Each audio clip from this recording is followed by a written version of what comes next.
గురుర్బ్రహ్మా గురుర్విష్ణుః గురుర్దేవో మహేశ్వరః గురుః సాక్షాత్ పరబ్రహ్మ తస్మై శ్రీ గురవే నమః. హరి ఓం. పరమేశ్వర స్వరూపమైన సభకి నమస్కారం. నిన్నటి రోజు కార్యక్రమాన్ని పూర్తి చేసే సమయానికి జగద్గురువులుగా మొట్టమొదట ఆవిర్భవించినటువంటి మహాపురుషుడు దత్తాత్రేయ స్వామి వారి యొక్క స్వరూపం గురించి వివరణ ప్రారంభం చేసి ఉన్నాను. వారి గురించి ధ్యానం చేస్తూ ఒక మాట చెప్తారు. దివ్య పీతాంబరధర షడ్భుజైరుపలక్షిత. వారు దివ్యమైనటువంటి అంటే ప్రకాశించేటటువంటి పీతాంబరమును ధరించినటువంటి వారై ఉంటారు. షడ్భుజైరుపలక్షిత, 6 భుజములతో కూడుకున్న వారై ఉంటారు. భుజములన్నా చేతులన్నా, భుజం అంటే ఈ ప్రాంతము, ఇది హస్తము కాబట్టి భుజమును బట్టి చేయి చెప్పబడుతుంది. షడ్భుజైరుపలక్షిత స్వపాదనక చంద్రాంశు ధంసితాజ్ఞాన కశ్మల అని ఆయన పాదమునకు ఉండేటటువంటి బొటనవేలికి ఉన్న గోటి వలన వచ్చేటటువంటి కాంతి మనలో ఉన్నటువంటి అజ్ఞానమును తొలగతోయగలిగినదై ఉంటుంది. ఇది చాలా గొప్ప మాట. మీరు ఇలాంటి నామమే ఒకటి విని ఉన్నారు. ఎక్కడ విని ఉన్నారు ఒక్కసారి మీరు జ్ఞాపకం తెచ్చుకోండి. స్వపాదనక చంద్రాంశు ధంసితాజ్ఞాన కశ్మల. ఇదే మాటల్ని వ్యాస భగవానుడు లలితా సహస్రనామ స్తోత్రంలో నఖాంగుళి అని అమ్మవారి కరాంగుళి నఖోత్పన్న నారాయణ దశాకృతి కాదు, ఆ అమ్మవారి పాదమునకు ఉండేటటువంటి వేలి గోరి నఖధీతి సంచన్న నమజ్జన తమోగుణ. అమ్మవారి బొటనవేలి గోటి నుంచి వచ్చేటటువంటి కాంతులు మనలో ఉండేటటువంటి తమోగుణమనే చీకటిని తొలగత్రోయగలిగినటువంటి చంద్రుని యొక్క కాంతి ప్రసరణములు అని వర్ణన చేస్తారు. అదే విషయాన్ని దత్తాత్రేయ స్వామి వారి పట్ల కూడా అన్వయం చేశారు.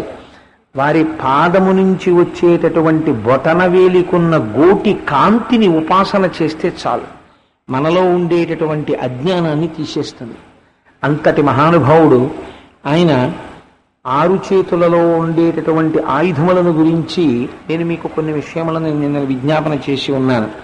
అయితే మీరు ఒక విషయం ఇక్కడ జ్ఞాపకం పెట్టుకోవాలి. అది త్రిమూర్త్యాత్మకమైనటువంటి స్వరూపము కనుక 3 మూర్తులు పట్టుకునేటటువంటి ఆయుధాలలోనూ కొన్ని ప్రధానమైన ఆయుధాలని పట్టుకుంటారు. కొన్ని చోట్ల దత్తాత్రేయ స్వామి వారి యొక్క మూర్తిని చూపించినప్పుడు శంఖచక్ర గదా పద్మములను ప్రధానముగా పట్టుకునేటటువంటి ఇది కమండలము, త్రిశూలము, ఈ 6 పట్టుకుంటారు. కానీ కొన్ని చోట్ల మూర్తుల యందు నిలబడినటువంటి దత్తాత్రేయ స్వామి వారు ఉంటారు. కూర్చుని ఉన్నది కాకుండా అలా నిలబడి ఉన్న చోట వారు అక్షమాల కూడా పట్టుకున్నట్టు, పూసలతో ఉన్నటువంటి మాల ఒకదాన్ని పట్టుకుని ఉన్నట్లు, ఢమరుక చేతిలో పట్టుకున్నట్లు మనకి కనపడుతుంది. దీనికి బదులుగా ఈ 2 అదనముగా చూపించినప్పుడు శంఖచక్ర గదా పద్మములలో కొన్నింటిని తగ్గిస్తారు, గదని తగ్గిస్తారు, దాని బదులు అక్షమాల ఉంచుతారు. కానీ మీరు ఎప్పుడూ కూడా జ్ఞాపకం పెట్టుకోవలసినటువంటి విషయం ఒకటి ఉంటుంది. దేవతలు పట్టుకునేటటువంటి వస్తువులు మనం ఏదో సాధారణంగా పట్టుకున్నట్టుగా పట్టుకున్నవి కావు. దాని వెనకాతల ఒక రహస్యం ఉంటుంది. వారు చెయ్యి ఇలా పెట్టారనుకోండి, దానికి ఒక రహస్యం ఉంటుంది. దాన్ని ముద్ర అంటారు. ఇలా పెడితే అభయ ముద్ర, ఇలా అన్నారనుకోండి వరద ముద్ర, నేను నీకు కావలసింది ఇస్తాను అని. లేకపోతే ఇలా అన్నారనుకోండి అది చిన్ముద్ర అంటారు. అది బోధ చేసేటటువంటి ముద్ర. జీవబ్రహ్మైక్య సిద్ధి దక్షిణామూర్తి పట్టుకుంటారు. అలా వాళ్ళు ఆయుధాలు పట్టుకున్నారనుకోండి, ఆ ఆయుధాల వెనకాతల ఒక రహస్యం ఉంటుంది. వాళ్ళు మెడలో ఆభరణాలు వేసుకున్నారనుకోండి, ఆ ఆభరణాల వెనకాతల రహస్యం ఉంటుంది. అందుకే ఒక మూర్తిని దర్శనం చేసేటప్పుడు మీరు కొంత జాగ్రత్త తీసుకోవలసినటువంటి అవసరం ఉంటుంది.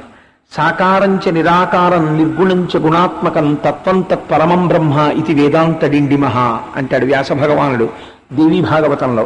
భగవంతుని యొక్క స్వరూపములు ప్రధానముగా నిరాకారమే. అసలు ఆయనకి ఏ ఆకారము లేదు. ఏ ఆకారము లేనటువంటి పరమాత్మకి ఆకారమును మనం కల్పించుకున్నాం. లేదా ఇలా నువ్వు కనపడు అని ఎలుగెత్తి అరిచినటువంటి భక్తుల కోసమని ఆయన ఒక ఆకారమును తీసుకున్నాడు. ఒక ఆకారమును ఆయన తీసుకున్నంత మాత్రం చేత అదే ఆయన ఆకారము అని మీరు అనడానికి వీల్లేదు. నేను మీకు ఒక ఉదాహరణ చెప్తాను. మీరు ఒక గాలి బుడగను ఒక దాన్ని తీసుకుని ఆ బుడగని బాగా ఊదారనుకోండి, ఊదితే ఆ బుడగని పైన దారం పెట్టి కట్టేసి మధ్యలో దాన్ని నొక్కి పట్టి ఇంకో దారం కట్టారనుకోండి, కడితే అది 2 తిత్తుల కింద వస్తుంది. అప్పుడు చూడ్డానికి మీరు మధ్యలో ఇలా పట్టుకుంటే పైనో తిత్తి కిందో తిత్తి వస్తుంది. అంటే బుడగ యొక్క స్వరూపము 2 తిత్తులు అని నేను అన్నాను అనుకోండి. దారం విప్పేస్తే ఒకటే బుడగ. 3 దారాలు కట్టాను అనుకోండి నేను, అప్పుడు బుడగ యొక్క స్వరూపము 3 తిత్తులు. ఇందులో ఏది అసలు యథార్థం? ఏది యథార్థం కాదు. మీరు గాలి ఉత్తే అలా ఉంటుంది, గాలి తీసేస్తే అది మామూలు బుడగ. కాబట్టి ఏది స్వరూపము అంటే అది బుడగ అనబడేటటువంటి పదార్థాన్ని ఆధారం చేసుకుని మారిపోతోంది. అలాగే పరమాత్మ అనబడేటటువంటి వాడు కూడా యథార్థమునకు ఒక రూపం అన్నది ఆయనకి లేనే లేదు. ఒక రూపమన్నది లేనటువంటి పరమాత్మ అనేకమైనటువంటి రూపాలని తీసుకుంటాడు. ఎందుకు తీసుకుంటాడు అంటే ఆయన స్వేచ్ఛ, ఆయన అలా తీసుకోగలిగినటువంటి సమర్థత ఉన్నవాడు. మనం అలా తీసుకుందాం అనుకున్నాం అనుకోండి, మనకు కుదరదు. ఎందుకు కుదరదు అంటే మనకి పాపం ఉంది, పుణ్యం ఉంది. వాటిని అనుభవించడానికి మనం ఈ శరీరాన్ని మాత్రమే తీసుకోవాలి అని ఈశ్వరుడు దేన్ని నిర్దేశిస్తాడో ఆ శరీరాన్ని మాత్రమే మనం పొందుతాం. ఇక్కడే మీరు ఒక పెద్ద రహస్యాన్ని గమనించాలి. చాలా మందికి ఒక అపోహ ఉంటుంది. ఏమిటి అపోహ అంటే, మొట్టమొదట ఉండేటటువంటి కోరిక ఏమిటంటే అసలు మేము చచ్చిపోకూడదు. ఎవరినైనా ఏమండి అందరిలాగా మీరు కూడా చచ్చిపోతారు అన్నారు అనుకోండి, ఎవరి దగ్గరికన్నా వెళ్ళి వాళ్ళు కోపడతారు. ఏమిటండి అలాగా అనవసరంగా ఎందుకు అలాంటి మాటలు మాట్లాడతారు అంటారు. కానీ అసలు నిజానికి యథార్థం అదే. మీరు చచ్చిపోతారు అనేటటువంటి విషయాన్ని ప్రస్తావన చేస్తే ఒక చిరునవ్వు నవ్వి నేను చచ్చిపోను అన్నవాణ్ణి మీరు ఎవరైనా మీకు తటస్థపడితే వాడు మహాజ్ఞాని అని లెక్క. ఎందుకని? వాడు నాకు చావు లేదు అన్నాడు అనుకోండి, అంటే వాడు శరీరం గురించి మాట్లాడటం లేదు. శరీరము చచ్చిపోయి తీరుతుంది. వాడు దేని గురించి మాట్లాడుతున్నాడంటే ఆత్మ గురించి. ఆత్మకి చావు లేదు. కాబట్టి ఆత్మ దీన్ని ధరించింది. ఇప్పుడు నేను అనబడేటటువంటి శరీరం ఒకటి ఉన్నది. ఈ శరీరము ఇప్పుడు పంచ కట్టుకొని ఒక లాల్చీ వేసుకుని ఒక ఉత్తరీయం వేసుకుని ప్రవచనం చేయడానికి వచ్చింది. ఈ శరీరము ఉదయం ఇంట్లో ఉన్నప్పుడు ఒక పట్టుపంచి కట్టుకుని పైన లాల్చీ బనీన్ లేకుండా ఉత్తరీయం వేసుకుని ఇది సంధ్యావందనం చేసి అభిషేకం చేసుకుని పూజ చేస్తుంది. ఇదే శరీరం ఆఫీస్కి వెళ్ళిపోయేటప్పుడు ఒక ప్యాంటు ఒక షర్టు వేసుకుని ఆఫీస్కి వెళుతుంది. ఇదే శరీరం ఇంటికి వెళ్ళి స్నానం చేసి సాయంకాలం అనుష్ఠానం చేసుకుని ఒక పంచి కట్టుకుని ప్రవచనానికి వస్తుంది.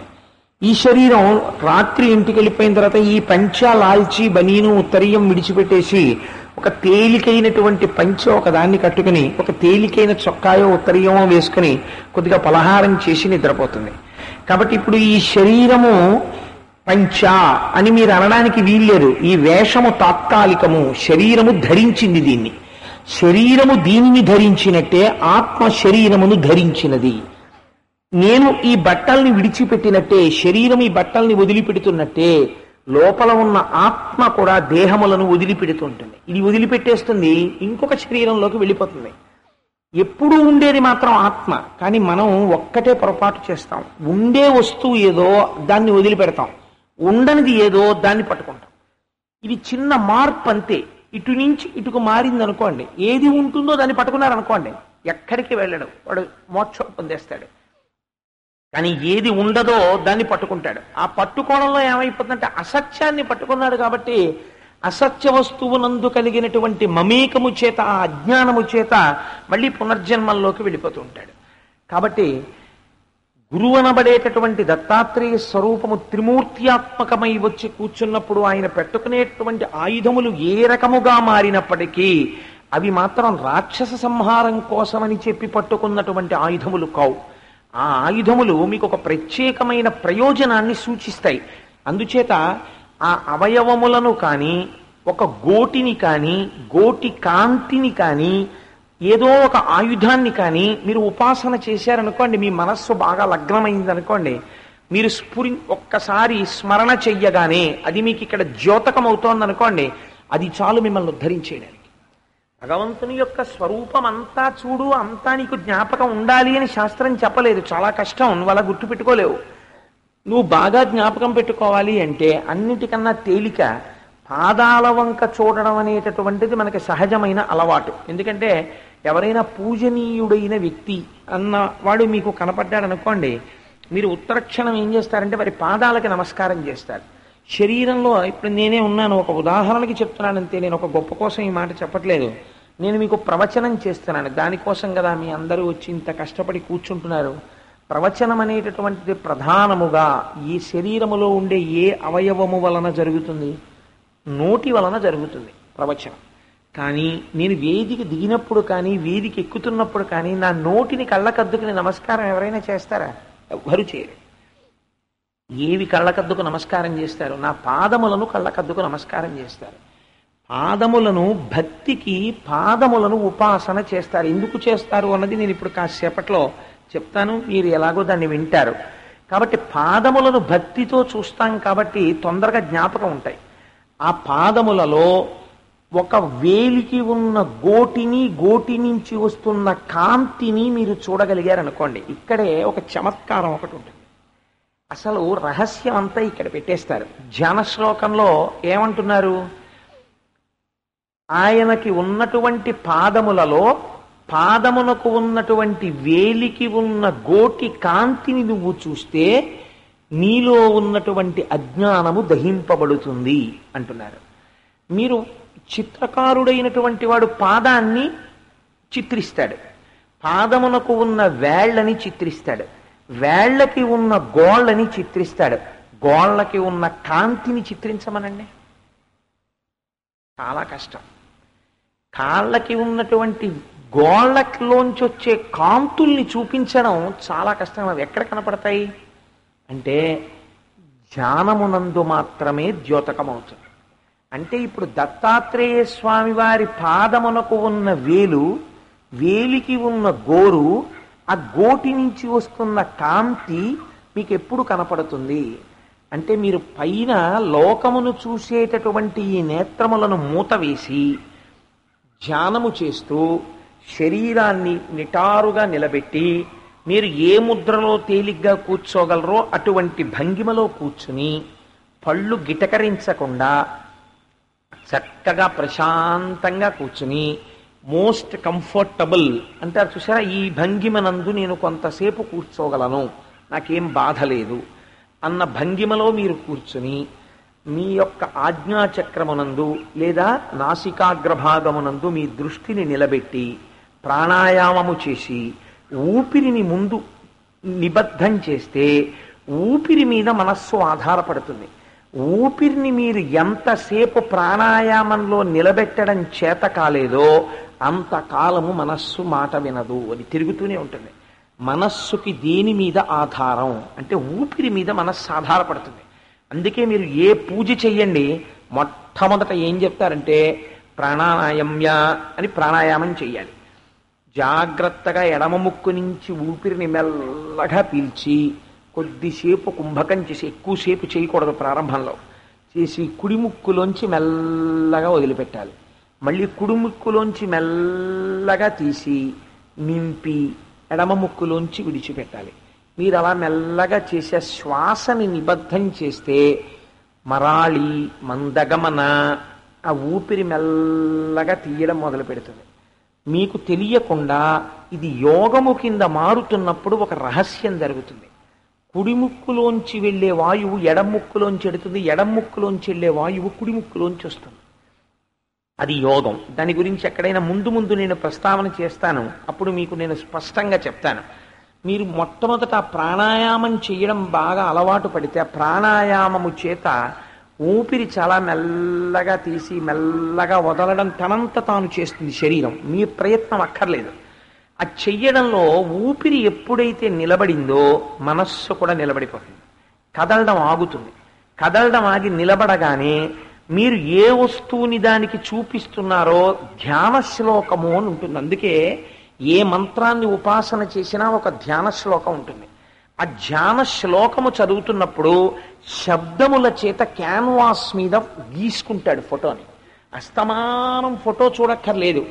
ఇలా కళ్ళు మూసుకుని మీరు కూర్చున్నారనుకోండి ధ్యానంలో, పాదముల దగ్గర నుంచి చూడడం ప్రారంభం చేస్తాం కాబట్టి మొట్టమొదట మీరు చూడవలసినది ఎడమ పాదము.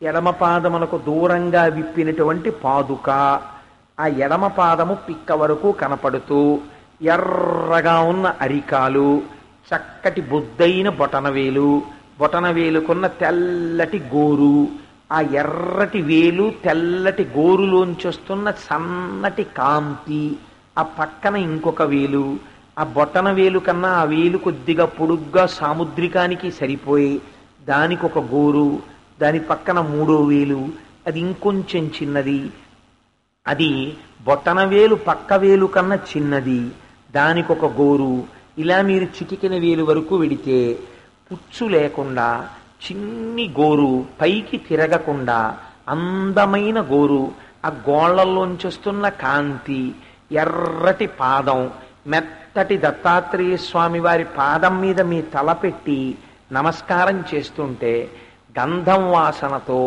మంద్రమైన వాసన తగులుతూ మహర్షుల చేత పూజింపబడిన పుష్ప సౌరభం మీ ముక్కులోకి వెడుతూ ఉంటే మీరు అలా తలని వాల్చి స్వామి పాదముల మీద కాసేపు నిలబడితే అప్పుడు మీ ఊపిరి మీకు తెలియకుండా మంద్రంగా లోపలికి వెళ్ళి మంద్రంగా బయటికి వస్తుంటుంది.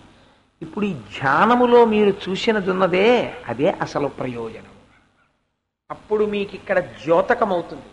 మీకు తెలియదు, మీ బాహ్య శరీరం కూర్చుని ఉంటుంది, కానీ లోపల మాత్రం మీరు దత్తాత్రేయ స్వామి వారి పాదం మీద వంగి ఉంటారు. ఆ వంగి ఉన్నప్పుడు మీరు అనుభవించిన సువాసన చిత్రకారుడు గీయలేడు. ఎవరు అనుభవించాలి? ఎవరికి వారికి అనుభవైక వేద్యం. అది ఒక్కొక్క రోజు ఒక్కొక్కలా అనుభవించవచ్చు. ఎప్పుడు మీకు ధ్యానం చెయ్యడం వస్తే ఏ మూర్తినైనా ధ్యాన శ్లోకము చేత మీరు సజీవముగా ఇక్కడ అనుభవించవచ్చు. అలా అనుభవించడం చేత కావడానికి ఒక మూర్తి రూపంలో కూర్చుంటారు. అది ఒక్కొక్కలా కూర్చోవాలి. ఎప్పుడు పడితే ఎప్పుడు, ఎక్కడ పడితే అక్కడ, ఎలా పడితే అలా కూర్చోవడానికి వీలు. ఆ కూర్చోవడంలో పరిపాలనాధికారంతో ఉన్నాడు అనుకోండి. ఆయన ఉంటే రామచంద్ర ప్రభువు పట్టాభిషేకం ఉంటుంది. సింహాసనారూఢుడై కిరీటధారణం చేసి మెడ నిండా మణిహారాలు వేసుకుని పట్టు ఉత్తరీయంతో పట్టుపంచ కట్టుకుని పక్కన సీతమ్మ తల్లి కూర్చుని ఉండగా పాదపీఠం మీద పాదం పెట్టుకుని కూర్చుని ఉంటాడు ఆయన. అది రాజఠీవి, రాజుగా కూర్చుని ఉంటాడు. అప్పుడు కిరీటముతో దర్శనం చెయ్యాలి. పట్టాభిషేకం చేసుకున్న రామచంద్రమూర్తిని దర్శనం చేస్తూ ఆయన కాళ్ళకి పాదుకలు లేనట్టు, ఆయన పాదపీఠం ఏమీ లేనట్టు, ఆయన ఉట్టి కాలెట్టుకున్నట్టు మీరు దర్శనం మొదలెట్టారనుకోండి, అప్పుడు ఆయన ఏంటి సింహాసనారూఢుడైన పట్టాభిరాముడు కాదాయన. మీకు కనపడుతున్న రాముడు యోగ విద్యలో ఉండి హనుమకి తన సోదరులకి తత్వాన్ని ఉపదేశం చేస్తున్న రామచంద్రమూర్తిని మీరు దర్శనం చేసినట్టు. కాబట్టి ఆ దర్శనము అసలు నిజంగా పూజ అదండి. బాహ్య పూజ ఏముందండి? ఎల్కేజీ, పీజీ ఎక్కడంటే ధ్యానమే, పిహెచ్డి. మీరు పూజ మొదలుపెట్టి పూర్తి చేసే మనసు ఆరాట పడిపోతుంది. ఎప్పుడు ధ్యానం చేద్దాం, ఎప్పుడు ధ్యానం చేద్దామని. హాయిగా కూర్చుని ధ్యానం చేసుకుంటుంటే ఎంత పూజ చేసేయచ్చో, ఎక్కడ కూర్చునైనా చేసేయచ్చు. అదిగో దాని గురించి మాట్లాడుతున్నారు ఆ గురుస్వరూపం. ఒక గురువుని పట్టుకోవడానికి మార్గం ఎక్కడుంది? బయట దొరకదు, లోపల దొరుకుతుంది. మీకు అలా లోపల దొరకడం కోసం ఆయన అలా కూర్చున్నారు తప్ప ఆయన చేతకాక కూర్చున్నవాడు కాదు. కాబట్టి అసలు ఆ మూర్తి ధ్యానం తెలుసుకోవాలి. హరి ఓం శ్రీ గురుభ్యో నమః అని మీరు అన్నారనుకోండి, ఇంకా మీకేం రావాలి? మీకేం రావక్కర్లా. మీకు రావలసింది అక్కడ ఉన్న మూర్తిని ఇక్కడికి తెచ్చుకోవడం రావాలి. దానికి ధారణ చెయ్యాలి. ఏ ఆయుధం వెనకాతల ఏముందో మీరు తెలుసుకున్నారనుకోండి, అప్పుడు దాని మీద మీ మనస్సు నిలబడుతుంది. కాబట్టి చూడండి, నిన్న మీకు శంఖచక్రముల గురించి నేను కొద్దిగా ప్రతిపాదన చేసి ఉన్నాను. అలానే నేను ఇవాళ మళ్ళీ వివరణ చెయ్యను. ఎందుకంటే ఉన్నది 9 రోజులు, 3వ రోజులోకి వచ్చేసాను. కాబట్టి ఇంకొన్నది 6 రోజులు. నేను ఇంకా దత్తాత్రేయ స్వామి వారి పుట్టిక దగ్గర ఉన్నాను. నా బుర్ర నేను ఎప్పటికి దత్తాత్రేయ స్వామి వారి గురు చరిత్ర గురించి చెప్తాను అంటే నేను ఏదో అలానే ఏదో సిలబస్ పూర్తి చేసినట్టు చెయ్యాలన్న ఉద్దేశ్యం ఏమి ఉండదు. ఏకశబ్ద సమ్యజ్ఞాత సృష్ట ప్రయుక్త స్వర్గే లోకే కామదుర్భవతి. నేను సంతృప్తిగా చెప్పాను అన్నది ఒక అక్షరం నాకు చాలు. కాబట్టి ఆయన పట్టుకునేటటువంటి దాంట్లో గద ఒకటి పట్టుకుంటారు. గద అనబడేటటువంటిది చాలా గదలు ఉంటాయి. చాలా మంది పట్టుకుంటారు గద. స్వామి హనుమ కూడా గద పట్టుకుంటారు, దుర్యోధనుడు గద పట్టుకుంటాడు, భీముడు గద పట్టుకుంటాడు, జరాసంధుడు గద పట్టుకుంటాడు. అలాగే స్వామి కూడా, దత్తాత్రేయ స్వామి వారు కూడా గద పట్టుకున్నారు. స్వామివారు పట్టుకున్నటువంటి గదకి ఒక పేరు ఉంటుంది. ఆ గద శ్రీ మహావిష్ణువు పట్టుకునేటటువంటి గద. దాని పేరు కౌమోదకి అంటారు. కౌమోదకి అంటే ఏదో సరదాగా పేరెడదాం, ఇది ఏదో కౌ అంటే బాగుంది, కొత్తగా వెరైటీగా ఉంది పేరని చెప్పేసి పెట్టినటువంటి పేరు కాదు. ఆ పేరు వెనకాతల ఒక తత్వం ఉంటుంది. కౌమోదకి అంటే ఏమిటి అంటే అమరకోశం దాన్ని నిర్వచనం చేసింది. అంటే భూమి, మోదకి అంటే హర్షమును పెంపొందించున్నది లేదా మోదమును కలిగించున్నది, భూమికి సంతోషమును కలిగించున్నది. భూమికి సంతోషాన్ని కల్పించేది ఏది అంటే దత్తాత్రేయ స్వామి వారి చేతిలో ఉన్న గద లేదా శ్రీ మహావిష్ణువు చేతిలో ఉన్న గద. ఇప్పుడు మీకు వెంటనే అనుమానం రావాలి, ఇది పరిశీలనం అంటే. గురువు ఎందుకు అలా కూర్చుంటారో తెలుసా అండి? ఆ దత్తాత్రేయ స్వామి వారండి శంఖం చక్రం కదా పద్మం పట్టు కూర్చున్నారండి అని చెప్పడం కోసం కాదు. ఏమంటే ఎందుకండి పువ్వు పట్టుకుంటారు, పద్మం ఎందుకు పట్టుకుంటారు అని అడిగే శిష్యుడు ఎక్కడైనా దొరుకుతాడా? అలా ఎవరినైనా ప్రశ్న వేస్తారా? ప్రశ్న వేయడం అంటే బజార్లో అప్పున్నట్టు పట్టుకోమని అడగమని కాదు దాని ఉద్దేశం. పరిప్రశ్నేన సేవయా. అయ్యా నేను అలా తెలుసుకోవడానికి అర్హుడనని మీరు అనుకుంటే నాకు తెలియచేయండి అని అడగాలి ఎప్పుడైనా అడిగితే. అంతేగాని ఇదేమిటండి అని అస్తమానం వచ్చి బజార్లోనూ కారెక్కుతుంటేను కారు దిగుతుంటేను ఇంట్లో గెడుతుంటేను మెదడిపోమని కాదు దాని ఉద్దేశం. కాబట్టి కౌమోదకి అంటే భూమికి మోదమును కల్పించున్నది. భూమికి సంతోషం కలగడానికి దత్తాత్రేయుల వారికి గదపట్టుకోవడానికి సంబంధం ఏమిటండి? అసలు ఏమైనా అర్థం ఉందా దానికి ఆ మాటకి? మరి ఎందుకు చెప్పింది అమరకోశం అలాగా? ఎందుకు దానికి కౌమోదకి అని పేరు పెట్టారు అంటే మీరు ఇక్కడ కొంచెం జాగ్రత్తగా పరిశీలనం చేయాలి. మీకు పురాణములను వింటున్నప్పుడు సాధారణంగా ప్రతి అవతార ఘట్టమునందు ఒక వాక్యం కనపడుతుంది. ఆ వాక్యం ఏమిటో తెలుసా అండి? భూమి ఈ బరువును మోయలేక శ్రీమన్నారాయణుండి ప్రార్థన చేస్తుంది. లేకపోతే చతుర్ముఖ బ్రహ్మగారి దగ్గరికి వెళ్ళి అయా భూమి మీద పాపులు ఎక్కువైపోయారు, నేను ఈ భారం మొయ్యలేకపోతున్నాను, నాకు చాలా బాధగా ఉందని భూదేవత ఏడుస్తుంది. ఏడిస్తే చతుర్ముఖ బ్రహ్మగారు అంటారు, ఆయన ఏం నివారణ చెప్పడం, అయితే నేను వచ్చి చంపేస్తానులేని ఆయన అంటారు బ్రహ్మగారు ఎప్పుడును. ఆయన అంటారా ఈ విషయం నేను ఈ వాక్యాన్ని పాపము అన్న మాట కోసం నిర్వచనం కోసం ఎప్పుడూ పరిగెత్తక్కర్లేదు. భగవంతుణ్ణి చేరడానికి అడ్డంగా వచ్చేది ఏదో దాని పేరే పాపము. భగవంతుణ్ణి చేరడానికి అడ్డం వచ్చేవి కోటేశ్వరరావు గారినో ఇంకోళ్ళనో మీరు లిస్ట్ అడగక్కర్లా. మిమ్మల్ని మీరు పరిశీలనం చేసుకుని ఓ 4 రోజులు డైరీ రాయండి, మీ పాపాలు ఏమిటో మీకు తెలిసిపోతాయి. ఎలా తెలిసిపోతాయి అంటే నేను మీకు ఒక 2 ఉదాహరణలు చెప్తే మీరు పసికెట్టేస్తారు. మీరు నిద్ర లేవగానే కాఫీ జ్ఞాపకానికి వచ్చింది అనుకోండి, మొదటి పాపము. ఎందుకని? రాత్రల్లా నిద్రపోయేటట్టుగా చేసి మీకు నిద్రాకాలిక సుఖాన్నిచ్చి మీ ఇంద్రియములకు శక్తినిచ్చిన వాడెవరు? పరమాత్మ.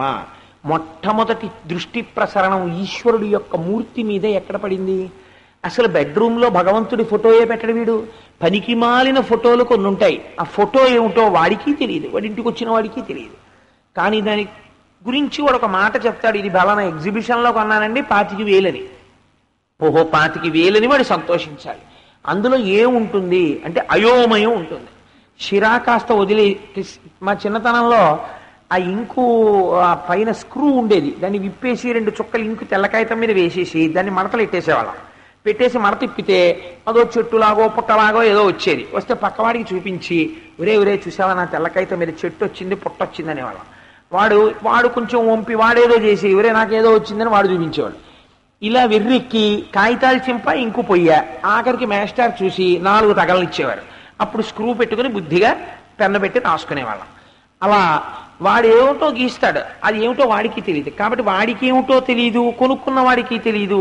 ఇద్దరు అజ్ఞానం కప్పుకోవాలంటే ఏమని చెప్పాలి? ఒక పేరు పెట్టాలి, మోడర్న్ ఆర్ట్ అన్నారనుకోండి, అది కప్పబడిపోయింది ఇద్దరు అజ్ఞానం.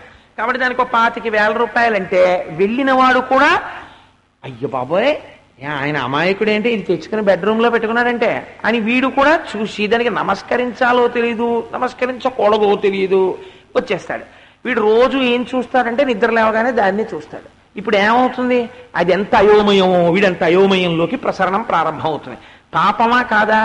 దృష్టి ఈశ్వరుడి మీద పడలేదు, లేవగానే భగవన్నామని చెప్పలేదు, దిగుతూ భూమికి నమస్కరించలేదు, నీ గురువు యొక్క పాదములను స్మరించలేదు. పైగా దేని మీదకి వెళ్ళావు? లేస్తూనే నిద్ర లేవగానే పశువు అక్కడ ఉన్న గడ్డి తినేసినట్టు మొహం కూడా కడుక్కోక్కర్లేదు. పెరట్లో ఉన్న ఆవు ఎలా తింటుందో, కుడితి ఎలా తాగుతుందో వీడు అలా కాఫీ తాగుతాడు. ఆవు ఏం చేస్తుంది? కాస్త గడ్డి అక్కడ తినేసి స్నానం అక్కర్లేదు, ఆవు కదా, లేకపోతే ఓ గేది, ఆవునండం ఎందుకు, మళ్ళీ 33 కోట్ల దేవతలు ఉంటారు అందులో, ఓ గేది లేకపోతే ఓ పంది, అది ఏం చేస్తుంది? కాస్త మలం తినేసి ఆ రోడ్డు మీదకి వచ్చి అలా నిలబడి చూస్తుంటుంది. అది రోడ్డును చూస్తుంది, వీడేం చూస్తాడు? ఓ నిక్కర్ ఒకటి వేసుకుని 60 ఏళ్ల వయసు వచ్చిన తర్వాత ఓ పంచ కట్టుకోవాలన్న ఇంగిత జ్ఞానం కూడా మర్చిపోయి దున్నపోతంత వయస్సు వచ్చి అప్పుడు నిక్కరు, వీడికి ఇంకా ఎల్కేజీ పిల్లల్లాగా ఓ నిక్కర్ వేసుకుని ఓ వీరాసనం ఒకటి వేసుకుని బాల్కనీలో కూర్చుని వీడి తొడల సౌందర్యం అందరూ చూస్తుంటే 9 వరకు న్యూస్ పేపర్, 9 గంటలకి బాల్కనీలో నిలబడి సూర్యోదయం అయిపోయిన తర్వాత ఒంటి మీద యజ్ఞోపవీతం వేళ్లాడుతున్న పలుపు కట్టిన పశువులా అక్కడ నిలబడి రేజరట్టుకుని గడ్డం గీస్తాడు. ఇవన్నీ ఏమని చెప్పాలి? నిర్దాక్షిణ్యంగా నేను మాట్లాడాను, మీరు తప్పు పట్టకండి. ఇవి పాపకర్మలా పుణ్యకర్మలా? ఇవన్నీ ఈశ్వరుణ్ణి చేరడానికి ప్రతిబంధకాలా కాదా? ఇవన్నీ నీకు చంటి పిల్లాడుగా నీకు వచ్చి చెప్పాలా? రైలు ఎక్కి నిక్కర వేసుకు తిరుగుతావా? రైలు ఎక్కినవాడు ప్యాంట్ వేసుకు తిరగాలంటే ఓ పైజమా వేసుకోవాలని నీకు తెలియదు? రైలు ఎక్కేటప్పటికి నిక్కర్లా? ఎక్కడి నుంచి వచ్చింది సంస్కృతి? అంటే కలిపురుషుడు బాగా ప్రభావితం చేసి వదిలిపెట్టాడు. వదిలిపెడితే రాక్షసులు ఎక్కడ కనబడతారు? అప్పుడు మీరు ఏం చేయాలంటే, రామా ఆనాడు మీరు చాలా కష్టపడ్డారు, మారీచుణ్ణి చూడ్డానికి, తాటకని చూడ్డానికి మీకు విశ్వామిత్రుడు చెప్పవలసి వచ్చింది, ఈవిడ తాటక, ఈయనే మారీచుడని. మా జన్మలో మా అదృష్టం ఏమిటో తెలుసా? నాకు ఏ విశ్వామిత్రుడు అక్కర్లేకుండానే రాక్షసులు కనపడతారు, మేము గుర్తుపట్టగలం అని మీరు చూసి సంతోషించారు. అంతే, అంతవరకే పనికొస్తాయేమో బహుశా అవి. కాబట్టి ఇవేమిటి? భగవంతుణ్ణి చేరడానికి అడ్డు వచ్చేటటువంటి ఇవన్నీ ప్రతిబంధకములే. ఈ ప్రతిబంధకములేమి? పాపములే. ఈ పాపాలు రోజు మూట కట్టి భగవంతుడి వైపుకి వెళ్ళడానికి టైము లేదు. భగవత్కథ వినడానికి టైం ఉండదు, భగవంతుడి గురించి నామం చెప్పడానికి టైం ఉండదు. భగవంతుడిచ్చిన నోటితో 24 గంటల్లో ఎన్ని పనికిమాలిన కబుర్లు మాట్లాడతాడో. శ్రీరామ శ్రీరామ శ్రీరామ అని 3 మాటలు అనడానికి వాడికి టైం ఉండదు. విష్ణు సహస్రం చదవరా? టైం ఉండదు. ఏమంటే మీకు విష్ణు సహస్రం వచ్చా? నాకు రాదండి. ఏమి సిగ్గు లేకుండా చెప్పుకుంటాడు. మీరు పోతన గారి పద్యం ఒకటి చదివారనుకోండి, నాకు మీరు చదివింది ఏమిటో అసలు ఏమీ అర్థం కాలేదంటాడు. మనిషివా పశువా? నీకు పోతన గారి పద్యం అర్థం కాదు. ఓ చిన్న పద్యం, తేలిక పద్యం చదివితే చేతులారంగ శివుని పూజింపడేని అంటే నేను ఇంగ్లీష్ మీడియం అండి అన్నాడు అనుకోండి, వాడిని ఏం చెయ్యాలి? అంటే వాడికి ఆ పాటి పద్యం అర్థం కాకపోవడం వాడికి ఒక పెద్ద క్వాలిఫికేషన్ అనుకుంటాడు. కాబట్టి ఇవన్నీ ఏమిటి? ఇవన్నీ పాపాలే. ఈ పాపాలన్నీ పెరిగిపోతుంటే ఎవడు సృష్టించి, ఎవడు నీకు ఇంద్రియాలిచ్చి, ఎవడు నీకు జ్ఞాపక శక్తినిచ్చి, ఎవడు బుద్ధినిచ్చి, ఎవడు నువ్వు తిన్నదాన్ని జీర్ణం చేస్తున్నాడో, ఎవడు నీలో బుద్ధి అయి ఉన్నాడో, ఎవడు నీ ఊపిరి తీస్తున్నాడో, ఎవడు నీకు పిల్లలు కలిగేటట్టు తేజస్సునిచ్చాడో, ఎవడు నీకు చదవగలిగినటువంటి శక్తినిచ్చాడో, ఎవడు ఐశ్వర్యం ఇచ్చాడో, ఎవడు భార్యనిచ్చాడో, ఎవడు బిడ్డలనిచ్చాడో, ఎవడు ఐశ్వర్యాన్ని ఇచ్చాడో, ఎవడిచ్చిన మంచం మీద నువ్వు పడుకుంటున్నావో అన్నీ మరిచిపోయి వాడొక్కడిని వదిలిపెట్టి ఊళ్ళో అందరి గురించి నువ్వు తిరుగుతుంటావు. ఇది పాపం కాదు? ఈ పాపము మూట కడితే భూదేవికి అసహ్యం లేదు చూసి. ఎందుకని? ఈ ఐశ్వర్యాన్నంతటినీ ఆయన శాసనము చేత ఆవిడిస్తోంది. నువ్వు పడుకున్న మంచానికి చెట్టు ఆవిడలోంచి వచ్చింది, నువ్వు ఎక్కిన కారుకి కావలసిన ఇనప రేకు భూమిలోంచి వచ్చింది, గనిలోంచి. ఆ కారు వెళ్ళడానికి కావలసిన పెట్రోల్ భూమిలోంచి వచ్చింది. ఇవి అనుభవించే ముందు నువ్వు ఒక్కనాడు ఈశ్వరుడికి నమస్కారం చెయ్యవు. ఈ పాపమును తట్టుకోలేక ఆవిడ భూమి భారాన్ని తో బాధపడుతుంది. ఛీ, దుర్మార్గులు ఎక్కువైపోయారు, వీళ్ళని నేను మొయ్యను అంటుంది. అంటే అప్పుడు స్వామి అంటారు, వాళ్ళని నేను తీసేస్తాను అంటారు. ఇప్పుడు శ్రీమన్నారాయణుడిగా వస్తే, అవతారంలో వస్తే ఒక రాక్షసుణ్ణైతే ఆయన వెనకనున్న రాక్షసులనైతే చంపుతాడు. కలియుగంలో రాక్షసుడెవరో మనుష్యుడెవరో తెలియదు, అలా ఉంటారు అందరూ. ఉన్నప్పుడు లోపల ఉన్న రాక్షసత్వము విరిగిపోవడానికి ఏది చేయాలి అంటే ఆయన చేతిలో ఉన్న కౌమోదకి వంక చూడాలి. చూసి నమస్కరిస్తే ఆ ఆయుధం వంక, ఈశ్వర ఎన్ని పాపాలు మూట కట్టుకుంటున్నానయ్యా, ఒక్కనాడు భగవన్నామని చెప్పను, ఒక్కనాడు ఒక ప్రదక్షిణం చెయ్యను, ఒక దేవాలయంలోకి వెళ్ళను, ఒక దీపం పెట్టను, ఒక ధూపం చూపించను, ఒక ఘంటానాదం చెయ్యను, ఒక నైవేద్యం పెట్టను, ఎందుకు ఈ బ్రతుకు కాల్సన? మీరు ఎప్పుడైనా, అంటే మీరు మహాప్రాజ్ఞులు, నేను మీ గురించి చెప్పట్లేదు, నాబోటివాడు మనం సాధారణంగా ఎప్పుడైనా ఖాళీగా ఉంటే ఓ పని చేస్తుంటాం. ఎన్ఎస్సి సర్టిఫికెట్లు డేట్ ఆఫ్ మెచ్యూరిటీ ఎప్పుడోసారి చూడు, డేట్ దాటిపోతుందేమో అని ఒకసారి చూసుకుంటాడు ఓ పుస్తకంలో రాసుకొని. లేకపోతే ఫిక్స్డ్ డిపాజిట్ మెచ్యూరిటీ డేట్ ఎప్పుడు వచ్చిందో చూడంటాడు. పనికి మాలినవన్నీ చూసుకుంటాడు. ఇంకా ఖాళీగా ఉన్నాడు అనుకోండి, ఆ పాత పేపర్లు ఎన్నున్నాయో లెక్కెట్టుకుంటాడు. ఈ పేపర్ 30 పైసలకు అమ్మితే ఎంత వస్తుందో అని. ఇన్ని చేస్తావు కదా, ఎప్పుడైనా నేను వెళ్ళిపోయినటువంటి ఫలానా సంవత్సరంలో 365 రోజుల్లో ఒక్కొక్క రోజు ఎంతసేపు భగవన్ సంబంధముతో నేను బ్రతికి ఉన్నాను అని ఆలోచించారనుకోండి, 24 గంటల్లో 12 గంటలు నిద్రకు వెళ్ళిపోయింది. 12 గంటలు ఏంటండి, 18 గంటలు ఉన్నా చాలదు మనకి. కాబట్టి 12 గంటలు పోనీ అధమపక్షం నిద్రకి తీసేసిన మిగిలింది 12 గంటలు. ఈ 12 గంటలలో చాలా సమయం తినడానికి, కాఫీలు తాగడానికి, టీలు తాగడానికి, లేకపోతే పనికిమాలిన కబుర్లు చెప్పడానికి, అక్కర్లేని వాళ్ళని సేవించడానికి, వీటికి సరిపోతుంది. భగవన్ మందిరంలో కూర్చుని పూజ చేసింది 24 గంటల్లో ఈశ్వరుణ్ణి నిజంగా తలుచుకున్నది ఎంత ఉంటుంది అంటే, ఒక 5 నిమిషాలు ఉంటుంది, ఒక 10 నిమిషాలు ఉంటుంది, ఒక అరగంట ఉంటుంది. 365 రోజులు ఇంటూ అరగంట ఎంత వస్తుంది? మీరు ఎన్ని గంటల టైము ఈశ్వరుడు మీకు ఇచ్చిన జీవితాన్ని మీరు వాడేశారు? ఎంత సమయం వృధా చేసేశారు? దీని లెక్క అడిగేవాడు ఉన్నాడు కదా. రేపు పొద్దున్న దీన్ని వదిలిపెట్టాక ఓ కుక్కలోకి వెళ్ళిపో అన్నాడు అనుకోండి. అదేమిటండి మేస్టార్ అలా పంపించేస్తున్నారు నన్ను అంటే, నీకు ఇన్నాళ్ళు బతకమన్నా ఏం చేసావు లెక్క చెప్పు. ఎన్నిసార్లు నామని చెప్పావో, ఎంత టైము ఈశ్వరుడి కోసం వాడావో, లోపల ఎంతసేపు భగవంతుడి గురించి ఆలోచించావో ఏది చెప్పు నాకు అన్నాడు అనుకోండి, ఏమని చెప్తాం?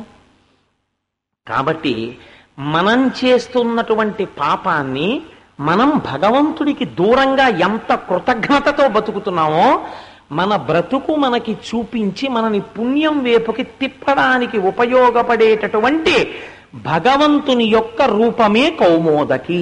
దానివల్ల ఏమవుతాం? భూమికి బరువు కాకుండా బ్రతకగలుగుతాం. మన ప్రపంచంలో అన్నింటికన్నా దారుణమైనటువంటి విషయం ఏమిటో తెలుసా అండి? తల్లి ఎన్నడూ శపించదు. అమ్మకి అన్నం కూడా పెట్టలేదనుకోండి, వాడు అన్నం పెట్టనటువంటి పిల్లవాడు ఇంట్లో ఉంటే వాడు రాజభోగాలు అనుభవిస్తున్నాడు, ఎంతో ఐశ్వర్యం ఉంది, కానీ వాడు అమ్మకి మాత్రం అన్నం పెట్టాడు. అమ్మని రోడ్డు మీదకి వదిలేశాడు. అమ్మ అన్నం లేక 4 ఇళ్లల్లో పాచి పని చేసుకుని అన్నం తింటోంది. ఈ అన్నం తింటున్న అమ్మ ఆశీర్వచనం ఏం చేస్తుందో తెలుసా అండి? ఎవరైనా కనపడి, ఏమమ్మా దున్నపోతులా ఉన్నాడు, అంత సంపాదించాడు, నీకు అన్నమే పెట్టడా అని అడిగితే అమ్మ అంటుంది, పోన్లేవయ్యా, నాకు అన్నం పెట్టకపోయినా మా వాడు అలా కులాసాగా సంతోషంగా ఉంటే చాలు, వాడికి ఏమి ఇబ్బంది లేదు కదా, వాడు సుఖంగా ఉన్నాడా అంటుంది. అమ్మ అన్న మాటలో ఉన్న గొప్పతనం అసలు తన కొడుకు కానీ, తన కూతురు కానీ, తన కడుపున పుట్టిన వాళ్ళు కానీ పాడైపోవాలని అమ్మ కోరదు. అటువంటి అమ్మ నా కొడుకు మంచివాడు అన్న భావనతో బ్రతికిందనుకోండి చాలు. ఇంకా మీకు ఏ సర్టిఫికెట్ అక్కర్లేదు ప్రపంచంలో. అమ్మ సంతోషిస్తే చాలు. అందుకే భూమికి భారమైపోకుండా బ్రతికితే చాలు. భూమికి భారమైపోకుండా బ్రతకాలంటే పాపిగా బ్రతకకుండా ఉంటే చాలు. పుణ్యం చెయ్యాలంటే భగవంతుడి గురించి స్మరించి బతికితే చాలు. అంటే ఏమంటే మరి మాకు పనులుండవా, ఎప్పుడూ పూజా మందిరాల్లో కూర్చోమంటే శాస్త్రం అలా మాట్లాడలేదు. శాస్త్రం ఏం చెప్పిందో తెలుసా అండి? మరి నీకు భోగాలు ఎందుకు ఇచ్చాం, నిన్ను సంసారంలో ఎందుకు ప్రవేశపెట్టాం? నువ్వు హాయిగా అనుభవించు. నీకు పులిహార తినాలనుందా, చక్కగా తిను, కానీ తినే ముందు ఒక్క పని చెయ్యి, ఈశ్వర ఇది నువ్వు నాకు ఇచ్చావు, తింటే జీర్ణం నువ్వు చేస్తావు, కాబట్టి ఉమామహేశ్వర పరబ్రహ్మార్పణమస్తు. చక్ర పొంగల్ తినాలనుంది, ఈశ్వరుడు ఇచ్చాడు ఐశ్వర్యం, చక్ర పొంగల్ చేసుకుని ఉమామహేశ్వర పరబ్రహ్మార్పణమస్తు. ఏది తిన్నా ప్రసాద బుద్ధితో అనుభవించు. ఇది ఈశ్వరుడు ఇచ్చాడు అని అనుభవించు. నాది అని అనుభవిస్తే పాపము, దొంగతనము. నీది కానిది నీదిగా అనుభవిస్తున్నావు, అది ఈశ్వరుడిది. ఈ భావన లోపల నిలబడడానికి పుణ్యము. ప్రసాద బుద్ధితో అనుభవించుట. ఈ ప్రసాద బుద్ధితో అనుభవించాలనేటటువంటి లక్షణము కలగాలంటే స్వామివారి చేతిలో ఉన్నటువంటి కౌమోదకి వంక చూడాలి. ఆ గద వంక చూసి నమస్కరిస్తే, స్వామి నీ చేతిలో ఉన్నది కౌమోదకి, నేను భూమికి భారం కాను, నా తప్పు దిద్దుకుంటాను. స్వామి, నేను తప్పు జీవనంలో ఉండకుండా నన్ను సర్వకాలముల యందు నీ స్మరణ నా మదిలో మిదిలేటట్టు నన్ను అనుగ్రహించు అని భగవంతుణ్ణి అడగగలిగినటువంటి భక్తి కలుగుతుంది. అందుకుని ఆయన చేతిలో కౌమోదకి పట్టుకుంటారు. కాబట్టి శంఖ చక్ర గద పద్మములు. పద్మము చాలా ఆశ్చర్యకరమైనటువంటి లక్షణము. పద్మమునందు ఎవరు ఉంటారండి? మీకు అందరికీ తెలుసు, పద్మాననే పద్మభూరు పద్మాక్షి పద్మ సంభవే అని. పద్మమునందు లక్ష్మీదేవి ఉంటుంది. పువ్వులో లక్ష్మీదేవి కూర్చోవడం ఏమిటి? చేతకాని వాళ్ళు, తెలియని వాళ్ళు, రామాయణం గట్టిగా 2 శ్లోకాలు చదవనివాడు, పోతన గారి భాగవతంలో పద్యం చదవనివాడు, నైవేద్యం అంటే ఏమిటో తెలియనివాడు కూడా సనాతనమైనటువంటి ఋషులు చెప్పిన విషయాల్ని విమర్శించి బతికేసేవాళ్లే. చాలా తేలిగ్గా దొరికేది ఏమిటంటే, ఏమిటండి భారతదేశంలో హిందూ మతంలో లక్ష్మీదేవి పువ్వులో కూర్చుంటుంది. పువ్వులో ఎలా కూర్చుంటారండి? పువ్వులో ఎవరైనా కూర్చుంటారా? అంటే పువ్వులో కూర్చోవడం ఏమిటి ఆవిడ అని అడుగుతారు. పువ్వులో కూర్చోవడం అంటే అర్థం ఏమిటో తెలుసా అండి? మీరు జాగ్రత్తగా దాన్ని అర్థం చేసుకోవాలి. అందుకే తెలుగులో నానార్థములు, పర్యాయ పదములు అని ఉంటాయి. ఒకే మాటని అనేక మాటలతో చెప్తారు, ఒకే పదార్థాన్ని. దానికి పద్మము అని ఒక పేరు, అరవిందము అని ఒక పేరు, అంభోరుహము అని ఒక పేరు, ఇలా కలువ ఒక పేరు. దానికి అనేకమైన పేర్లు. ఒక్కొక్క పేరుతో పిలవబడినప్పుడు ఒక్కొక్క లక్షణమును ప్రకాశింపచేస్తుంది. పద్మమునందు లక్ష్మీదేవి ఉంటుంది. అది లక్ష్మికి ఆవాస స్థానము. పద్మము ఎక్కడ పుడుతుంది? లక్ష్మీదేవి ఉండేటటువంటి పద్మం ఎక్కడ పుడుతోంది? అంత గొప్ప పద్మం కదా, లక్ష్మీదేవి నివాస స్థానం కదా. అటువంటి పద్మం ఎక్కడో ఉండడం ఏమిటండి? లక్ష్మీదేవి అందులో కూర్చుంటుంది. మీరు ప్రత్యేకం ఆవాహన చెయ్యక్కర్లేదు. అందుకే పద్మాన్ని కాలుతో తొక్కినా, కాలు తగినా ఐశ్వర్యం వెళ్ళిపోతుంది ఇంట్లోంచి. కాబట్టి పద్మమునందు లక్ష్మీదేవి ఎప్పుడూ ఉంటుంది. ఎప్పుడూ ఉండేటటువంటి లక్ష్మీ స్థానమైన పద్మము ఎక్కడ ఉండాలి? చాలా ఐశ్వర్యానికి అది అలవాలము. కాబట్టి చక్కగా ఏదో బ్రహ్మాండమైనటువంటి ఏసీ రూమ్లో కోట్లకి కోట్ల రూపాయలకి పడగలెత్తినటువంటి వాళ్ళ ఇంట్లో ఎక్కడో గోడలోంచో, గొందిలోంచో, ఏసీ మిషన్లోంచో పద్మం పుట్టాలి. కానీ పద్మం ఎక్కడ పుడుతోంది? బురదలో పుడుతోంది. మీరు కాదనగలరా? పద్మం ఎక్కడుంటుందండి? పద్మం అంటే తామర పువ్వు. తామర పువ్వు ఎక్కడుంటుంది? తామర పువ్వు బురదలో ఉంటుంది. బురదలోంచి పుడుతుంది నాళం, లేకపోతే సరోవరము, నీటి కయ్య, అందులోంచి ఒక నాళం బయటికి వస్తుంది. ఒక నాళము, ఒక తూడు పైకొచ్చి తామర మొగ్గ ఇలా ఉంటుంది. ఇప్పుడు దీనికి ఎవరు ఆధారము? కిందనున్నటువంటి నీరు ఆధారము. మీరు చాలా జాగ్రత్తగా ఎప్పుడైనా తామర పువ్వుని మామూలుగా అనడం కాదండి, మీరు గమనించండి. తామరకి పెద్ద తూడు ఉంటుంది. ఈ మాట ఎప్పుడైనా మీరు తామర పువ్వు దొరికినప్పుడు ఆ తూడు తీసుకుని మీ ఇష్టం వచ్చిన చోట చిదపండి. చిదిపి చూడండి, అందులోంచి 3, 4, 5 కన్నాలు పెడుతుంటాయి. ఎక్కడ చిదపండి నీరు వస్తుంది. ఈ కిందనున్నటువంటి నీటిని ఆ కాడ లాగుతుంది. ఈ తూడు లాగి ఆ పద్మము మీద ఉన్నటువంటి మొగ్గ పెరగడానికి ఉపయోగపడుతుంటుంది. ఇంత పెరిగిపోయినటువంటి పద్మం అరవిరిసేటట్టుగా ఇలా రేకులు విచ్చుకుని ఇంత పద్మం అవ్వాలనుకోండి, ఎవరి వలన విచ్చుకుంటుంది? కిందనున్న నీటి వలన విచ్చుకోదు. లేకపోతే ఎవరైనా అక్కడికి వచ్చి ₹1,00,00,000 ఇలా దాన్ని తైలించారనుకోండి, విచ్చుకోదు. ఎవరి వలన విచ్చుకుంటుంది? సూర్యోదయమై సూర్యకిరణాలు పడ్డాయనుకోండి, వెంటనే ఇలా విచ్చుకుంటుంది. తిక్కన గారు విరాట ప్రబంధంలో అంటారు, నీరజాకరములు నిష్ఠయై చేసిన భవ్య తపంబు ఫలమనంగా అన్నారు. తపస్సు చేస్తున్నాయా అన్నట్టుగా తామర మొగ్గలన్నీ ఇలా ఉంటాయి. అసలు సృష్టి యొక్క అందాన్ని చూడాలంటే మీరు తెల్లవారకట్ట ఒక సరోవరం దగ్గర కూర్చోవాలి. సూర్యకిరణం పడుతుంటే పద్మం ఇలా విచ్చుకోవడం మొదలవుతుంది. ఎంత ఆశ్చర్యమో తెలుసా అండి? పై వరసలో ఉన్నటువంటి ఆ రేకులు క్రమక్రమంగా ఇలా వంగిపోతాయి. ఇలా వంగిపోయి దాని మీదకి మిగిలినవి వంగుతాయి. వంగితే అప్పుడు లోపల ఉన్న దుద్దు పసుపచ్చగా ప్రకాశించి అందులోంచి కేసరములు పైకి కనపడతాయి. ఇలా కేసరములు పైకి కనపడితే విందయతి, బాగా విచ్చుకుంది కాబట్టి ఇప్పుడు దానికి అరవిందమని పేరు. ఇలా బాగా విచ్చుకోవడం అన్నది ఎవరి వల్ల జరుగుతోంది? సూర్యకిరణాలు పడితే వికసిస్తుంది. సూర్యుడు వెళ్ళిపోయి చంద్రుడు వచ్చాడు అనుకోండి, ఇదే పద్మం ముకిళించుకుపోయి ఇలా తలవాయి చేస్తుంది. ఏ సూర్యుడితో అంత స్నేహం ఏమిటి, చంద్రుడితో అంత విరోధం ఏమిటి అంటే, పద్మం వంక చూస్తే మీకు ఒక విషయం జ్ఞాపకానికి రావాలి. మనమందరము ఉన్నది దేని యందు? సంసార పంక నిర్మగ్న సముద్ధరణ పండిత అని అమ్మవారికి పేరు. పంకమునందు పుడుతుంది కాబట్టి దానికి పంకజము అని పేరు పద్మానికి. అది బురదలో పుడుతుంది. మనము బురదలో ఉన్నాం, సంసారమన్న బురదలో ఉన్నాం. కానీ ఒక్కటి మాత్రం తెలియాలి, చంద్రమా మనసోజాత. మనస్సు మాట వింటే ముకిళించుకోవడమే వస్తుంది. సూర్యకిరణముల చేత బురదలో ఉన్న పద్మము ఎలా వికసిస్తోందో అలా నీకు సంసారమనేటటువంటి బురదలో నువ్వు ఉన్నా నీ మనస్సుకి ఆనందము కలగడం అన్నది దేని వల్ల కలగడం అలవాటవ్వాలి. భగవంతుడి నామము వినపడితే, అబ్బా ఎక్కడో భగవంతుడి నామం వినపడుతోందండి అనాలి. భగవత్ కథ వినబడితే, అబ్బా ఎక్కడో నా స్వామి కథ వినపడుతోందనాలి. ఎవరో పాట పాడితే, అది ఎంత పిచ్చి పాట అనివ్వండి, అబ్బా నా స్వామి పాట వినపడుతోందనాలి. భజన వినపడితే, అబ్బో నా స్వామి భజన వినపడుతోందనాలి. స్వామి మూర్తి కనపడితే, అబ్బో నా స్వామి మూర్తి ఎంత అందంగా ఉందో అనగలగాలి.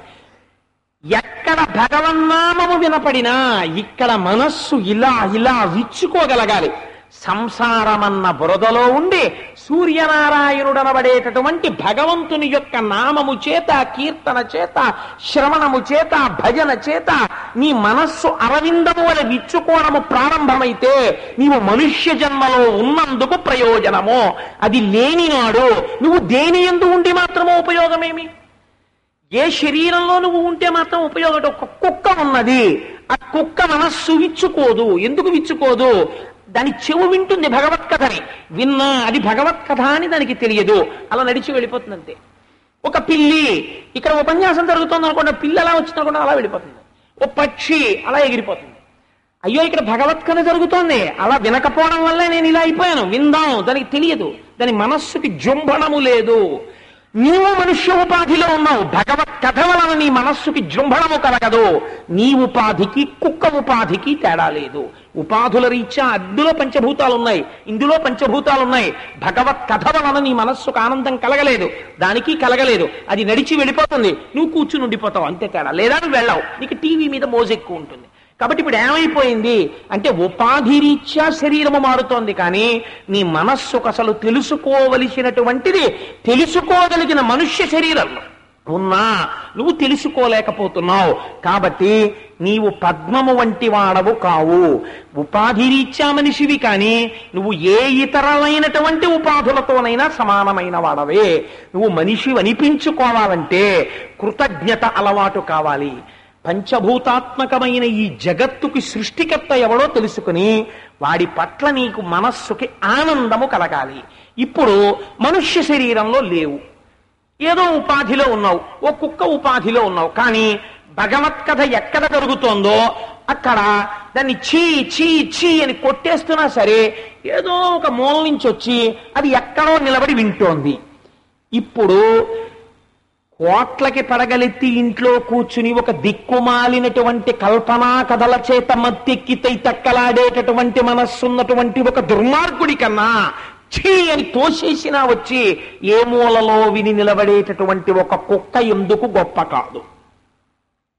ఇక్కడ శంకర భగవత్పాదులు అన్నారు శివానంద లహరిలో, నరత్వం దేవత్వం నగవన మృగత్వం మశకత పశుత్వం కీటత్వం భవత విహగత్వాది జననం సదాత్త పాదాబ్జ స్మరణ పరమానందలహరి విహారాసక్తం చేద్రు దయమిహ కింతే నవపుషా అన్నాడు. ఈశ్వర, నాకు శరీరం గురించి ఎప్పుడూ బెంగలేదు. నేను కుక్కని కావచ్చు, నాకు బాధ లేదు. నేను సాలెపురుగుని కావచ్చు, నాకేం బెంగ. నేను శ్రీకాళహస్తిలో సాలెపురుగుని కాగలిగితే ఏ వేదంబు పఠించే లూత భుజగం వేశాస్త్రములు సూచే తానే విద్యాభ్యాసమునర్చె కరి చించే మంత్రమోహించే బోధావిర్భావ నిదానముల్ చదువులయ్యా కాదు మీ పాద సంసేవాసక్తియ కాక జింతు తతికిన్ శ్రీకాళహస్తీశ్వర. కాబట్టి ఏ ఉపాధిలో ఉన్నానన్నది కాదు, సాలెపురుగుగా ఉంది కాళహస్తీశ్వర లింగాన్ని ఆరాధన చేసింది, ఏనుగుగా ఉంది శివలింగాన్ని ఆరాధన చేసింది, ఒక పావుగా ఉంది శివలింగాన్ని ఆరాధన చేసింది. నాకు శరీరం గురించి భయం ఎందుకు? నాకు శరీరం గురించి భయం లేదు. నేను ఏ శరీరంలో ఉన్నా, నువ్వు నాకు ఏ శరీరం ఇచ్చినా నేను ఒప్పుకుంటాను. కానీ నాకు ఒక్క వరం మాత్రం ఈశ్వర, నేను ఏ ఉపాధిలో ఉన్నా సదాత్త పాదాబ్జ స్మరణ పరమానందలహరీ విహారాసక్తం, నీ పాదపద్మముల యందు రంజిల్లగలిగినటువంటి మనస్సుని నాకు కటాక్షించు. మీకు తెలుసా అండి ఒక ఆశ్చర్యకరమైన విషయం? ఒక్కొక్కసారి బ్రహ్మరాక్షసులు వచ్చి కూర్చుని చెట్ల మీద కూర్చుని పురాణాలు వింటారు. మీరు నమ్ముతారా? వాళ్ళకి భగవంతుడు ఎక్కడున్నాడో తెలుసు. నేను ఇప్పుడు ఈ ఉపన్యాసం చెప్తుంటే నాకు ఒక ప్రబలమైన నమ్మకం ఉన్నది, దత్తాత్రేయుల వారు ఇక్కడ ఎక్కడో కూర్చుని వింటున్నారు ఈ విషయాలన్నీ. ఇంతమంది ఆర్తితో వింటున్నప్పుడు ఆయన ఎందుకు రారండి? వస్తారు. మనకి తెలియకపోవచ్చు దత్తుడు వచ్చి ఇక్కడ కూర్చున్నాడని. ఇక్కడ సభలో ఒక బ్రహ్మరాక్షసుడు కూర్చుని ఉన్నాడు అనుకోండి, ఆయన పసిగడతాడు దత్తుడు ఇక్కడ ఉన్నాడని. దత్త పురాణంలోనే ఉంది ఆ విషయం. మీకు తులసీదాస్ గారికి ఎవరు చూపించారండి రామచంద్రమూర్తిని? ఒక బ్రహ్మరాక్షసుడు చూపించాడు. హనుమ ఎప్పుడు వస్తారో తెలుసా రామాయణంలో? ఎత్ర ఎత్ర రఘునాథ కీర్తనం తత్ర తత్ర కృతమస్తకాంజలిం భస్మవారి పరిపూర్ణలోచనం. తులసీదాస్ నువ్వు రోజు రామాయణం చెప్పేటప్పుడు హనుమ వస్తున్నారు. కన్నుల నీరు కారుతూ వెనకాతల కూర్చుని తల ఉంచుకుని వింటూ ఉంటారు. బాధగా లేచి వెళ్ళిపోతారు నువ్వు మంగళం చెప్తే.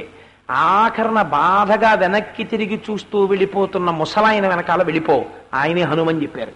తులసీదాస్ గారు రామాయణం చెప్పేసి వేదిక మీద నిలబడి చూస్తున్నారు ఎవరెడుతున్నారు బాధగానని. ఆఖరణ వెళ్ళిపోతున్నాడు ఆ ముసలాయన. ఆయన వెంటబడ్డారు. ఆయన అడవిలోకి వెళ్ళిపోతూ ఎందుకు నా వెంట పడతావు, పో పో పో అన్నారు. నేనే అలా పొమ్మంటే పోను నాకు తెలిసిపోయి చెప్పేశాడు బ్రహ్మరాక్షసుడు అన్నారు. అడవిలోకి వెళ్ళాక తన స్వస్వరూపాన్ని చూపించారు ఆయన స్వామి హనుమ. ఆయన పాదముల మీద పడితే నీకు రామదర్శనం చేయిస్తాను, రాముడు ఎక్కడుంటాడో రాముడు ఎలా వస్తాడో ఎవరికి తెలుసు, చాలా జాగ్రత్తగా ఉండు, ఇక్కడే ఉండి జపం చేయి, వస్తాడు రాముడు అన్నారు. జపం చేస్తున్నారు. రామలక్ష్మణులు ఇద్దరు రాజకుమారుల రూపంలో వచ్చి గుర్రాలు తుడుచుకుంటున్నారు. తులసీదాస్ గారు చూసి ఎవరో రాజకుమారులను తెలిశారు.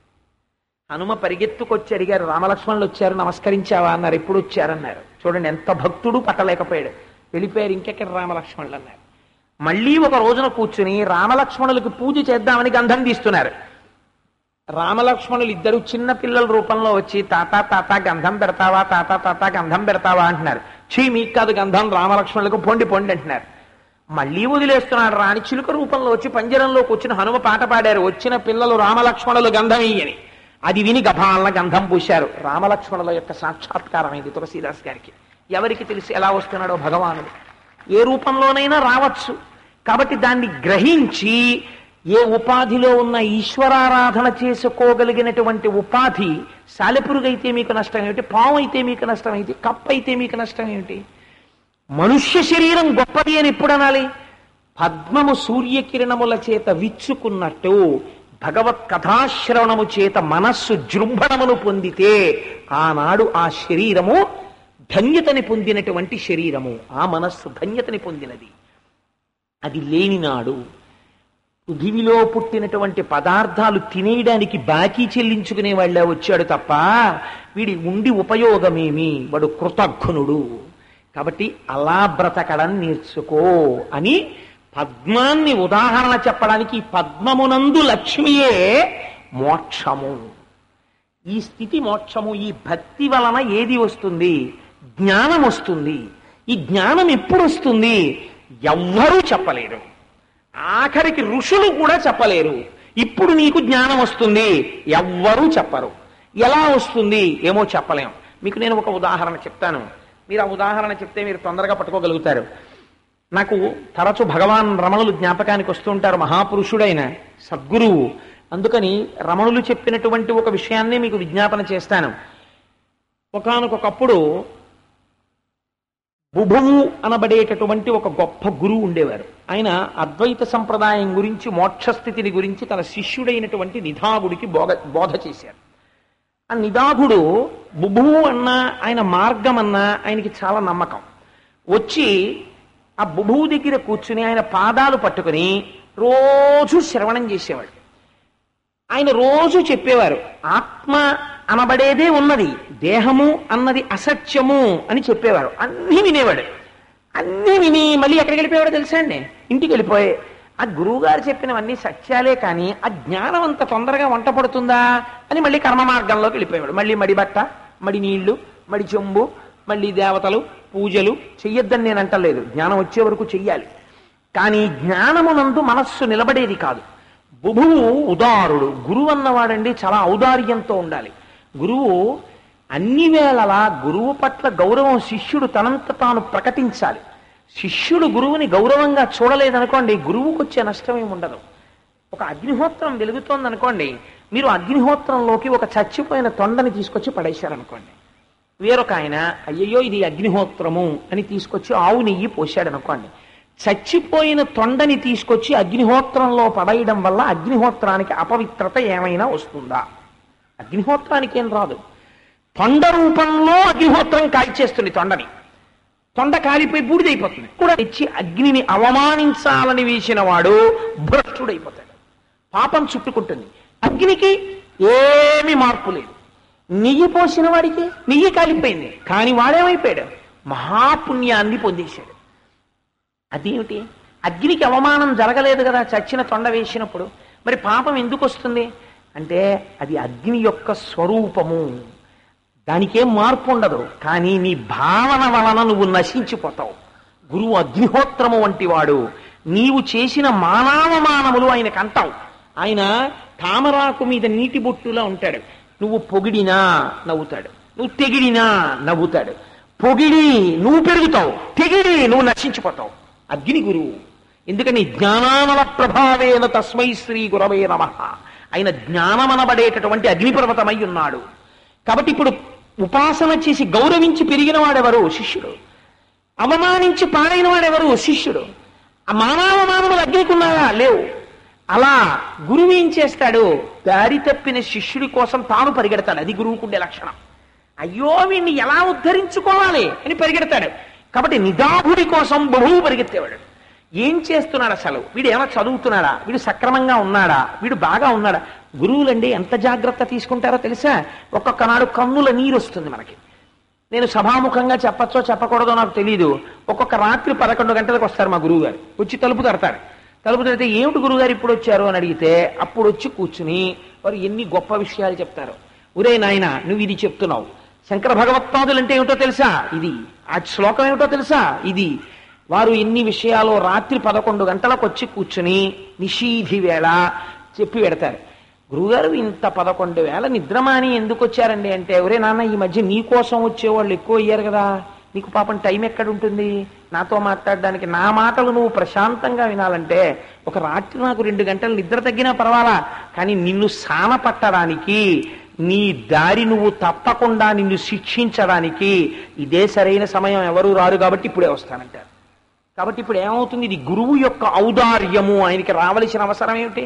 ఆయన వచ్చి రక్షించుకుంటాడు తన వస్తువుని. అందుకే గురువు రుణం మీరు తీర్చలేరు. అందుకే కడుపున పుట్టినటువంటి కొడుకు తల్లిదండ్రులకి ఎలా ఇస్తాడో తర్పణ, గురువుకి శిష్యుడు అలా తర్పణ ఇయ్యవచ్చు గయాకి వెడితే. గురువు అంటే అంతటి మహాత్ముడండి ఆయన. అందుకని బహువు నిదాగుడున్న చోటికి వెళ్ళి చూస్తూ ఉండేవారు. ఒకసారి మారువేషంలో వెళ్ళి చూస్తుండేవాడు బుభువు. అలా వెళ్ళినప్పుడు ఒక రోజు నిదాగుడు ఇంట్లోంచి గబగబా బయటికి వస్తున్నాడు. బుభువు మారు వేషంలో వెళ్ళారు, పల్లెటూరి వాడి వేషంలో వెళ్ళారు. నిదాగుడు ఎదురొచ్చాడు.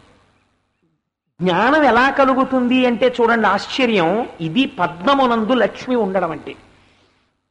ఆయన అడిగారు, ఎక్కడికి పరిగెడుతున్నావు బాబు నువ్వు అని అడిగారు. అయ్యయ్యో ముసలాయన నీకు కనపట్టలా, అదిగో చూడు ఏ రాజుగారు ఏనుగు మీద వెళ్ళిపోతున్నారు ఊరిరిగింపుగా, చూడ్డానికి వెడుతున్నాను అన్నాడు. ఆహా అలాగానైనా ఈ రోడ్డు పక్కన నిలబడితే కనపడుతుందా, రాజుగారు ఏనుగు మీద వెడతారా అన్నాడు. ఒకసారి ఎగాదిగా చూసి నిదాగుడు అన్నాడు, అనుమానమా, వీళ్ళందరూ నిలబడరా రోడ్డుకి 2 వైపులా, నిలబడితే ఏనుగు మీద రాజుగారు వెడతారు కనపడుతుంది అన్నాడు. బాబు నేను కూడా నిలబడతాను చూపిస్తావా అన్నాడు. నిదాగుడు తెల్లబోయి చూసి, చూపించడం ఏమిటి, ఏనుగు నీ ముందే వెడుతుంది, ఏనుగు మీద రాజుగారు చూపించక్కర్లేదు, ఏనుగు మీద రాజుగారు ఎడితే తెలియదేమిటి, తెలుస్తుంది నిలబడు అన్నాడు. ఆయన పక్కనే నిలబడ్డాడు. ఏనుగు మీద రాజుగారు అంబారీలో వెళ్ళిపోతున్నారు. వెళ్ళిపోతుంటే నిదాగుణ్ణి చూసి అడిగాడు, నాయన ఏ రాజుగారు వెడతారన్నావు కదా, వెడుతున్నారా అన్నాడు. ఏమయ్యా ముసలాయన నన్ను పిశాచం పట్టుకున్నట్టు పట్టుకున్నావు, కనపట్టలా, అదిగో ఎదురుగుండా ఏనుగు మీద రాజుగారు. ఏనుగు మీద రాజుగారా, అందులో ఏనుగేది రాజేడి అన్నారు. అమ్మ బాబోయ్ నిన్ను ఏమనాలి అసలు, కింద ఉన్నది ఏనుగు, ఏనుగు మీద పైనున్నవాడు రాజు అన్నారు. ఇప్పుడు కొంత అర్థమైంది. పైనున్నవాడు రాజు, కిందనున్నది ఏనుగు అంటున్నావు కదా, అక్కడ వరకు నాకు అర్థమవుతోంది. పైనున్నవాడు రాజు అర్థమైంది, కిందున్నది ఏనుగు అర్థమైంది. కింద ఏది పైన ఏది నాకు అది అర్థం అవ్వలేదన్నాడు. ఓరి నాయనోయ్, ఈ మాటలు అసలు నేను ఇప్పటిదాకా వినలేదు, ఇదేమిటో ఇలా అడుగుతున్నావు నువ్వు? నీకు బుద్ధొచ్చేట్టు చెప్పాలంటే రా చెప్తాను, కిందేమిటో పైన ఏమిటో చెప్తాను. ఒంగన్నాడు. ఒంగున్నాడు. ఒక్కసారి ఎగిరి దూకి ఆయన మీద ఎక్కాడు. ఎక్కి ఆయన భుజాల మీద కూర్చుని, కిందున్నది ఏనుగు నీలాగా, పైనున్నది రాజు నాలాగా, అర్థమైందా అన్నాడు. దిగిపోకు దిగిపోకు దిగిపోకు పైనుంచి. ఇప్పుడు బాగా అర్థమవుతోంది కొంచెం. కిందనున్నది ఏనుగు నాలాగా అన్నావు కదా, పైనున్నది రాజు నీలాగా. ఇప్పుడు చెప్పు, ఇంకో 2 కొత్త మాటలు వాడావు. నువ్వు నేను అన్నావు కదా, నువ్వెవరు నేనెవరు చెప్పు అన్నాడు. ఇప్పుడు నిదాకుడు ఆలోచించాడు. నువ్వెవరు నేనెవరు?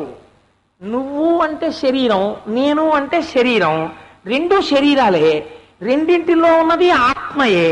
కాబట్టి నువ్వు నేను 2 ఎక్కడున్నాయి? ఉన్నది ఒక్కటే. ఉన్న ఒక వస్తువే 2గా 3గా 10గా 100గా 1000గా కనబడుతోంది. అసలు అన్నిలే, ఉన్నది ఒక్కటే. అమ్మ బాబోయ్, వీడెవడో మహాజ్ఞాని, కిందకి దూకి కాళ్ళ మీద పడిపోయాడు. పడిపోయి, అమ్మ బాబోయ్ నువ్వు నేను అర్థం చెప్పన్నావు, నాకు ఇప్పుడు అర్థమైంది. నువ్వు నేను 2లే, ఉన్నది ఒక్కటే. అది తత్వమసి. ఇది చెప్పడానికి ఇది చెప్పించావు. నువ్వెవరు నిజం చెప్పు, నువ్వు భూభువి కావు కదా. ఆయన వెంటనే పైనున్న వేషం తీసేసి, నేనే నీ గురువుని బొభువుని అన్నాడు.